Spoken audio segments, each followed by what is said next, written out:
તો દેખાય છે દ્રષ્ટિબેન.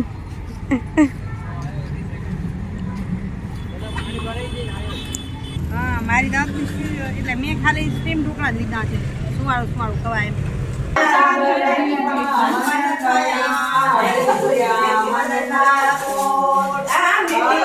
નમસ્કાર મિત્રો, કેમ છો? મજામાં ને? આપ સૌ કુશળ હશો.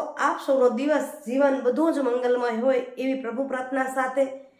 એટલે આવી શરૂઆત છે ને થોડાક સમય પછી થઈ રહી છે, કારણ કે હમણાં જલ્દી થવું તો જે નિત્યક્રમની શરૂઆત હોય એવી શરૂઆત પણ હું નથી કરી શકતી. અને વિશેષ દ્રષ્ટિ છે એટલે ક્યારેક વિડીયો પડે છે ને ન પડે તો દ્રષ્ટિ પોતે બનાવે ને એવું થાય, બરાબર ને?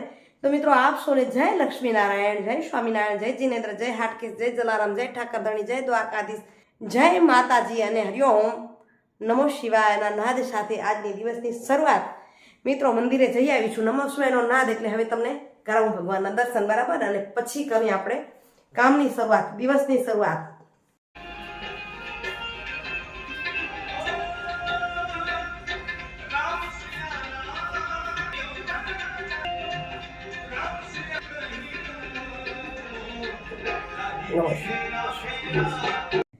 તો મિત્રો આજે એકલી છું ઘરમાં. દ્રષ્ટિને અને પપ્પા ગયા છે બહાર, એટલે સવારે જલ્દી શરૂઆત કરી. મંદિરે ગઈ. મંદિરે જવું સમય લાગી જાય કારણ કે એકલી હું, પણ નિત્યક્રમને ભૂલવો નહીં, કરવો એ છે. અહીં જોઉં છું શું કરી ગઈ છે. અહીં દ્રષ્ટિ એલચી અને લવિંગને મૂકી ગઈ છે. શિયાળાનો મસાલો બનાવવાનો છે ચા માટેનો પણ, અને મીઠાઈ માટે એલચીનો પાવડર પણ ખૂટ્યો છે. કાયમ ઘરમાં પડ્યો તો જલ્દી થતું જાય, પણ હવે આજે તો બનશે નહીં, કારણ કે આજે બનાવવા જાઉં તો મને 10 વાગે પહોંચવું છે ઓફિસે. પછી પણ ગામડામાં જવું છે. અને આજે ભલે અત્યારે દ્રષ્ટિ નથી, પણ તમને બ્લોગમાં બતાવીશ. કેમ ખબર છે? દ્રષ્ટિ પહેલાં એક વિડીયો બનાવ્યો છે, એ રહી ગયો છે તમને આપવાનો. મોજ કરી છે ભુજ શહેરની મોજ જોવા માટે વિડીયો પૂરો જોજો. તો અત્યારે હું બનાવી લઉં મારી જમવાની, અત્યારે નાસ્તાની અને ટિફિન માટેની શાક રોટલી. ચાલો શાક રોટલી બનાવી લઉં. એની તો કંઈ રેસીપી પાસે નહીં, કંઈક નવું બનાવું તો રેસીપી થાય. પણ દ્રષ્ટિને હું પાછી આવી જાય ને એટલે વળી પાછી નવી રેસીપી આપશું, નવી કંઈક મોજ બતાવશું, બરાબર ને?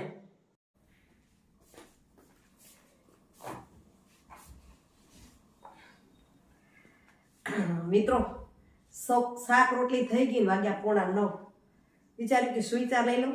બની શકે ગઈકાલે વિડીયો નાખ્યો નથી એટલે એમ થાય છે કે જલ્દી બનાવી લઉં. 10 વાગે ઓફિસ પહોંચીશ એ પહેલાં લઈ લઈ સુવિચાર, બરાબર ને? તો આજના સુવિચારની વાત કરીને તો એવું છે કે મનથી ઉપજાઉ જગ્યા કે જમીન કોઈ નથી. મન છે ને એક ઉપજાઉ જગ્યા છે. એમાં તમે જે વાવો ને એ મોટું થાય. ગમે એ વાવો, કેમ કે જમીનમાં કંઈ વાવો તો વિચાર કરવો પડે, પણ મગજ ને મન એવી વસ્તુ છે ત્યાં જે વાવો એ ત્યાં મોટું થાય. પ્યાર વાવો તો પ્યાર મોટું થાય, નફરત વાવો તો નફરત મોટું થાય, લાગણી વાવો તો લાગણી મોટી થાય. જે વાવો એ ઉપજે. એટલે શું વાવવું એ આપણા હાથની વાત છે. મનથી વિશેષ કોઈ ઉપજાઉ જગ્યા ક્યાંય નથી. નફરત વાવો તો નફરત પણ મોટી થાય. એટલે આપણે વિચારવાનું છે કે નફરત વાવવી કે પ્યાર વાવવો. અને એથી વિશેષ કહીએ ને આપણે તો એમ કહી શકાય કે જિંદગીની ગાડી જ્યાં સુધી સારી પટરી પર ચાલે ને વિશેષ, ત્યાં સુધી તમને એમ લાગે કે હું જ બરાબર છું, અને એમ લાગે કે હું એક કુશળ ચાલાક છું, મને બધું જ આવડે છે, હું આ સારી રીતે જિંદગી ચલાવી રહ્યા છું. કોઈની ન ચાલતી હોય એમ લાગે કે એને બરાબર નથી આવડતું, મારી જિંદગીની ગાડીને ચલાવનાર હું કુશળ ચાલાક છું. પણ જેવી ગાડી તમારી પટરીથી નીચે ઉતરે, કાંઈ પણ જાતની દુવિધાઓ ઊભી થાય, તકલીફો ઊભી થાય, એટલે તરત તમને અહેસાસ થાય કે જિંદગી તો કોઈક બીજું ચલાવી રહ્યું છે, કોઈક એવી શક્તિ છે જે મને ચલાવી રહ્યું છે. કારણ કે બધું જ કરી લો તો તમારું શરીર નબળું થાય. શરીર સારખું થાય અને કામ કરવા લાગો તો કાં તો તમને કામ ન મળે, કામ મળે તો એના દામ ન મળે. એટલે કાંઈક ને કાંઈક તમારી પટરી ઉતરે એટલે પછી કાંઈક ને કાંઈક થાય. એટલે તમે વિચારવા માંડો કે જિંદગી કોઈક બીજું ચલાવી રહ્યું છે, કોઈ અદૃશ્ય શક્તિ કામ કરી રહી છે. હું એમ નથી કહેતી કે તમે આને જ માનો. હાટકેશ કરે કે લક્ષ્મીનારાયણ કરે કે સ્વામિનારાયણ કરે કે દ્વારકાધીશ કરે, આ બધી જ શક્તિઓમાંથી કોઈક એવી અદૃશ્ય શક્તિ છે જે આપણી જિંદગીની ગાડીને ચલાવી રહી છે. ચાલો મિત્રો, હવે તમને આપું છું હમણાં જ ભુજની મોજ, જે 2 દિવસ પહેલાં કરી દો. પણ રહી ગયો છે વિડીયો તો તમારી સામે શેર કરું, આનંદ આવી જાય, બરાબર ને? તો દેખાય છે દ્રષ્ટિબેન.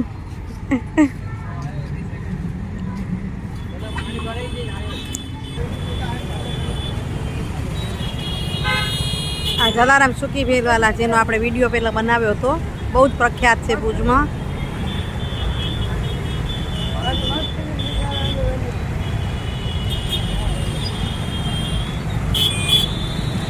દેખાય છે 7:30-8 વાગ્યાનું ટાઈમ છે.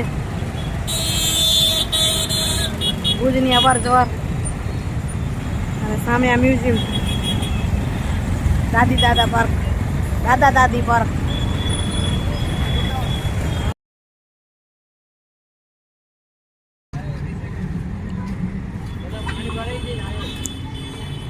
તમને બતાવ્યો ને નજારો.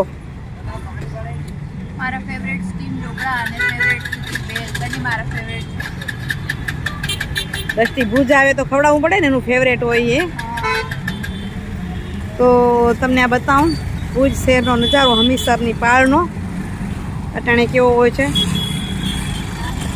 થોડોક તમને આગળ બતાવ્યો, થોડોક હમણાં બતાવું. આ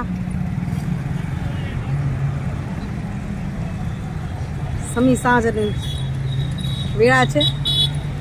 અહીં આવ્યા છીએ ને મોડું થઈ જાય એટલે દ્રષ્ટિ કે મને આ ખાવું છે ને એના બાપાનો અમે ઉપવાસ છે આજે.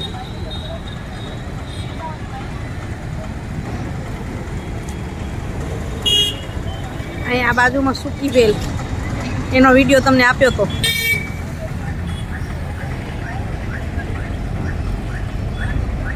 આ છે અમારું ભુજ શહેર.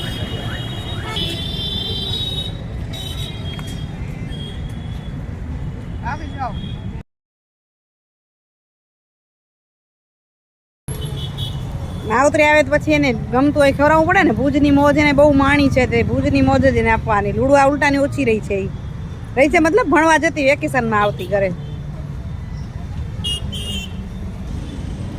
મમ્મીને દાંતની ટ્રીટમેન્ટ ચાલુ છે એટલે મારી સ્પેશિયલ સૂકી ભેલ. બતાવો. હા, મારી દાંતની એટલે મેં ખાલી સ્ટીમ ઢોકળા જ લીધા છે, સુવાળું સુવાળું ખવાય. પપ્પાનો ઉપવાસ હતો એટલે હું ને મમ્મી આજે બારે ખાવાનું પ્લાન તો નહોતું, પણ શું એ કે શોપિંગમાં થોડું લેટ થઈ ગયું તો નાસ્તો પાણી. આવી જાઓ, ભુજના સ્ટીમ ઢોકળા ને સૂકી ભેલ ખાવીને એ પણ એક મોજ છે હો.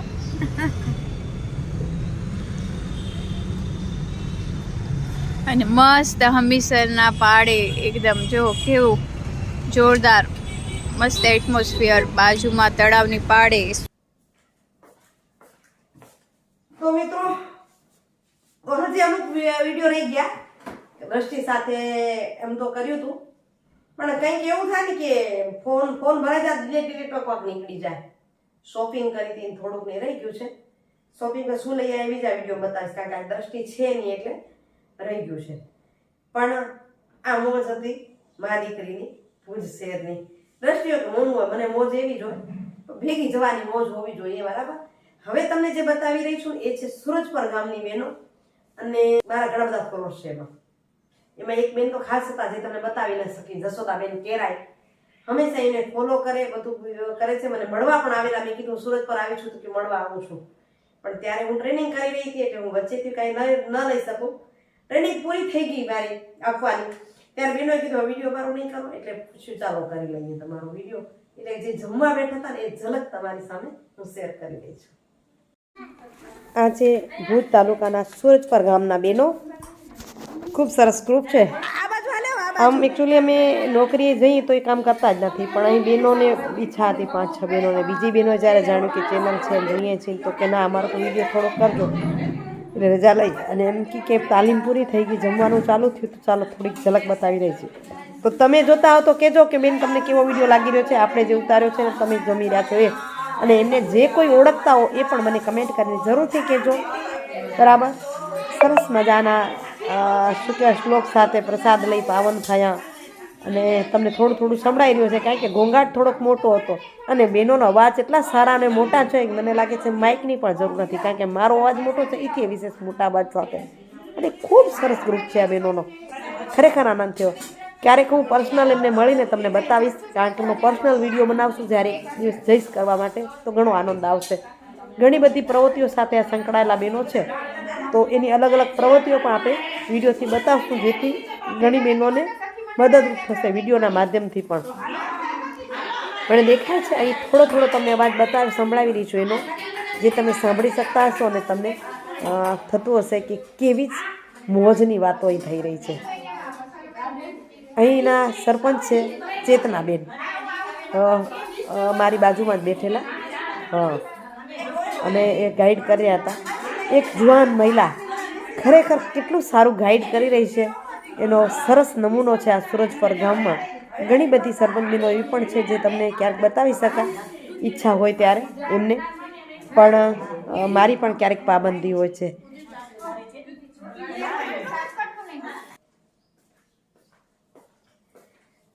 તો મિત્રો એવું છે કે બહુ લાંબો વિડીયો તો આપણે નહીં કરી શકીએ, પણ હમણાં દ્રષ્ટિએ મને એક સલાહ આપી કે મમ્મી 2 મિનિટ તો 2 મિનિટ, 4 મિનિટ તો 4 મિનિટનો વિડીયો તમે કન્ટિન્યુ શેર કરો, કે તમારા જે કાયમી ફોલોઅર્સ છે તમારા વિડીયોની રાહ જોતા હોય. મેં વિચાર્યું કે ના, એવું કરવું જોઈએ, એટલે આ એના ભાગરૂપે અત્યારે કરી રહીશું.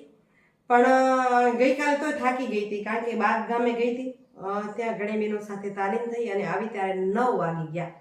પછી મારામાં એ હિંમત નહોતી કે વિડીયોનું એડિટિંગ પણ કરું, એટલે સૂઈ ગઈ. એટલે આજે સવારે વહેલી લાગી સ્ફૂર્તિમાં છું, એટલે આ વિડીયો બનાવી પણ રહીશું, જેટલો પણ થશે તમારી સાથે શેર કરી રહીશું. અહીં વિડીયોનું એન્ડિંગ કરું છું. વિડીયો કેવો લાગ્યો છે કમેન્ટ કરીને જરૂરથી કહેજો. સારો લાગ્યો તો રોજની વાત લાઈક શેર અને સબસ્ક્રાઈબ. આવજો મિત્રો, બાય બાય. જય જય ગરવી ગુજરાત, જય ભારત અને જય હિન્દ. ફરી ખરેખર મળી છે નવા ઇન્ટરેસ્ટિંગ વિડીયો સાથે. દ્રષ્ટિની બેનપણીના લગ્નનો વિડીયો બાકી છે, કદાચ કાલે પરમ દિવસે એ પણ આપી શકું, બરાબર ને? એમાં હું આજ જઈશ, મળવાની છે દ્રષ્ટિને ત્યાં. હું આજે ભેરૈયા ગામ જઉં છું અને ત્યાંથી પછી લુડવા જઈશ, અને લુડવાના વિડીયો હશે તો એ પહેલાં શેર કરશું, બરાબર?